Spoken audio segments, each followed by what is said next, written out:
Okay, cool. Thank you so much. So yeah, first of all, I just wanted to ask you about the kind of first gigs that you were going to. Do you remember like what your first gig was or your first most memorable one? I'm trying to think. The first one that I actually saw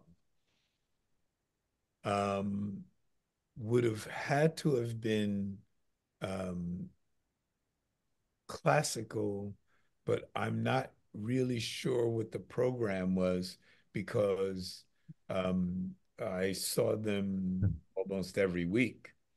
Uh, Mhm. I the reasons why um, maybe Prokofiev sticks out in my head um, um, was because of like Peter and the Wolf and stuff like that, and but I can't swear that was the beginning. So like a certain scene that you were really drawn to when you were like kind of younger. It's funny how kids used to make fun of me because the scene that I was in was jazz and modern jazz, and none of the kids were into that. They Mhm. were into what was popular and what they heard on the radio. And I remember the first time kids made fun of me when I brought in, we used to have what they call show and tell. So you'd bring in the music that you like, and I played it, and they were all looking at me like, "What the hell is that?" Um, uh, so the first scene that I was into was modern jazz, uh, bebop, um, the hip beatnik scene. You probably wouldn't. Well, I'm sorry, I don't mean to say this, but it's like Lambert, Hendricks, and Ross, and hearing really cool songs where they would um, just make up really interesting songs about some of the most ridiculous things and funny songs and scatting and what have you. Um, so that's what I liked. When did you kind of first realize that you had something going on and you had something special to kind of give? My own music, Yeah. well, certainly my own music was playing uh, with a really great symphony orchestra, uh, at least for our level, in the high school that I attended. And I think the reason why, now that I think back upon it, at the time, I didn't pay attention. But now that I think back upon it, it's because so many of the kids were Asian and their parents were probably, get it right. So we were really good at a junior high school level.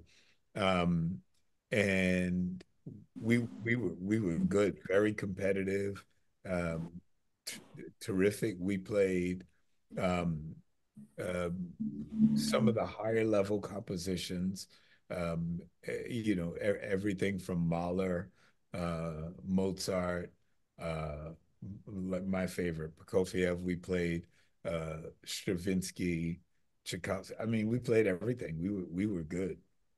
Do you have like a best memory or something you really look back on fondly about those kind of early times? Those they sort of melt together. That was Mhm. just what we did. It's almost like if I asked you, and I'm not sure what you were into, but let's just assume you were, a track and field person, a runner. Do, do you remember every race or every training session? You might remember a race if you won it or lost it, but your daily training sessions were just your routine and you did it all the time. So we did this all the time. So they just seem the same to me. I can't remember if it was on a Tuesday or a Thursday or a Friday. It just was our life. Now, when we moved to the next level of my musical um, existence, even though we were in the same physical environment, we used to have dances 1 day a week where the guys would be on one side of the gym and the girls would be on the other side of the gym. And we we'd look across and try and figure out, oh my God, which girl can I ask to dance? Would she dance with me? You have no idea how traumatic that was. Oh, Whoa. I do. We did it at my high school as well. Okay. And like, what if somebody said no? Oh my God. Oh. So, uh, but that was really, really fun. One, because the dance that we did at the time was quite popular. Um, and we were we were coming into puberty, and it was sexy and exciting, and oh, it was great. And that was pretty amazing. I remember that.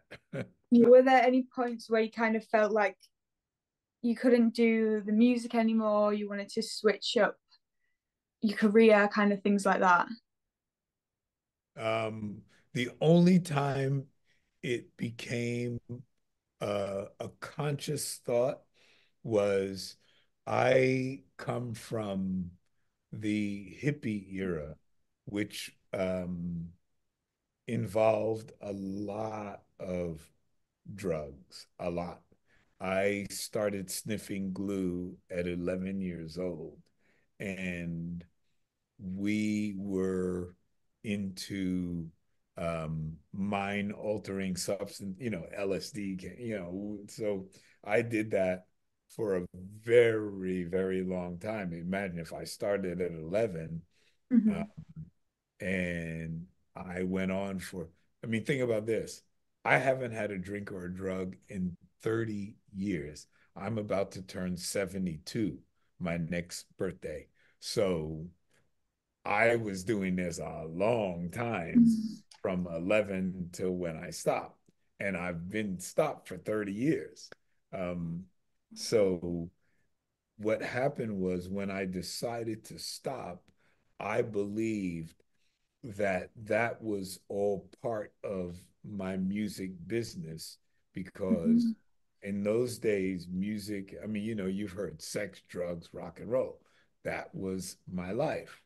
So um, when I had to um, give up the drugs, I believe I had to give up everything that went along with it. And that lasted for I checked myself into a rehab, and when I got out and in the rehab they have all these rules and blah blah blah blah blah. But the truth of the matter is that um we have brains, and we can in AA they always say take what you want and leave the rest behind. So I believed a lot of what I was hearing, and they were saying you have to change, um, people, places, and things. So all the people I knew were in the drugs. All the places I went to, we did drugs. All the things we did, we made music, but we were doing drugs. So uh, I was able to stop the drug and drinking part, but still do the music part. But I didn't know it, and I hope we have time for this. But what happened was I was friends with Michael Jackson. He called me up one day and asked me to play on this record called History. I said no, because I believe that in order to play, I'd have to be around the people, the places, and the things. And Mm-hmm. so then Michael called me back and said, please. And I said, no. Then Michael called me back and said, please. And then I remember Michael had done something for me that was wonderful. There was a young girl who was dying of brain cancer. And um, and I asked him if I could bring her to his show. And he not only allowed me to bring her to the show, but he took her backstage, and she said it was the greatest day of her life. And she died a couple of weeks after. But she wrote me the most wonderful letter saying that she thanked God that she had a brain tumor, because she would have never had a life. she would never had a night like that. So when Michael asked me the third time, I said yes.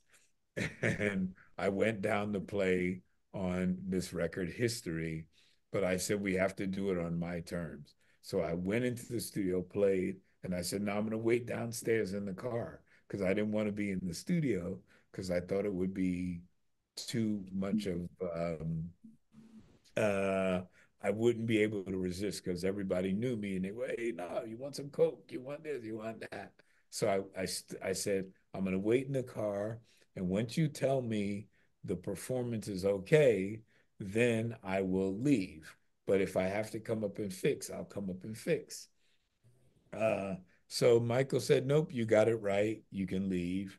And that's it. I never the day that I quit, I quit. I never had another drink or a drug again.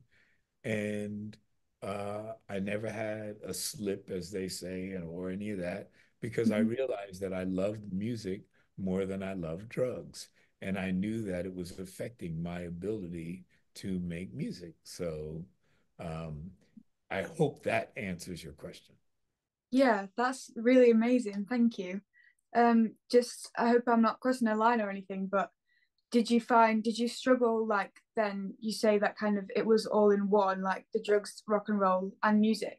When you just stripped back to music, did you struggle with like finding creativity outside of the rest of it? Or was that not really? I thought I would, but I played a concert because a friend of mine mysteriously dropped dead.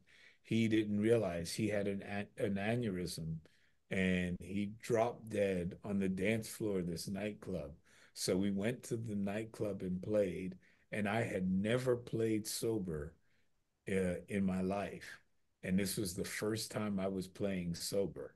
And we went out on stage and we played, and we were amazing. It was so good.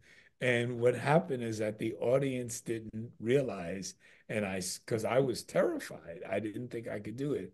And I screamed out after the first song, I belong out here. And I didn't realize. And they were like going, what the hell is he talking about? But because it was all in my head, I was like, oh my God, I never played sober because I basically I'm an introvert and I'm afraid of people and I had stage fright and then I realized that what helped me get over the stage fright was the love of the music and the fact that the people thought it was so good because we smoked. It was killing. Everybody was dancing. Paul Simon came to the show. All my friends came to the show. It was amazing. And we sounded great. And I went, okay, I guess I can do this without a drink. Thank you. So just I've got just a few more questions. Is that okay? Yeah, sure. Okay. I just have what was kind of like the craziest or weirdest venue that you've ever played in? Can you remember like a specific Yes, one that stuck out? yes, yes. So I played for the Mafia, and they held the event at a nudist colony. Now, I think the reason why they did it is because they knew that the police didn't have it bugged, and we had to show up sort of naked. Now, here's what's really funny is I play the guitar, but I played jazz guitar. And thank God it was this really big guitar and I could hang it down low and cover my private parts. But we had a saxophone player in the band and we were all laughing our heads off because we were crying because he had to play the sax and he was, full frontal nudity. But that was the weirdest gig we ever played in our lives. Thank God we only had to play it once and they paid us well. So that was cool. Yeah. Um, but it was hysterical. I mean, like a nudist colony for the mafia. Great. So quickly, if you could offer one piece of advice to aspiring young artists, what would it be? The thing that I really believe in is stick to it. You just one day it'll come into your head that either you're doing the right thing or the wrong thing. And when you realize that it's right, hopefully, you will just do everything you can. Now, the thing that I think is a little bit weird is that in today's world, everybody just wants to make it. They want to be a star. You look at Instagram. Oh, how many likes did I get? Blah, blah, blah, blah. They need assurance from people. But you know what? When it comes to art, you need assurance in from yourself. And once you get that, then you just hope that other people like it. But if you feel good and you feel confident about what you do and you're doing the right thing, that's what I believe in. Amazing. Thank you so much for your time.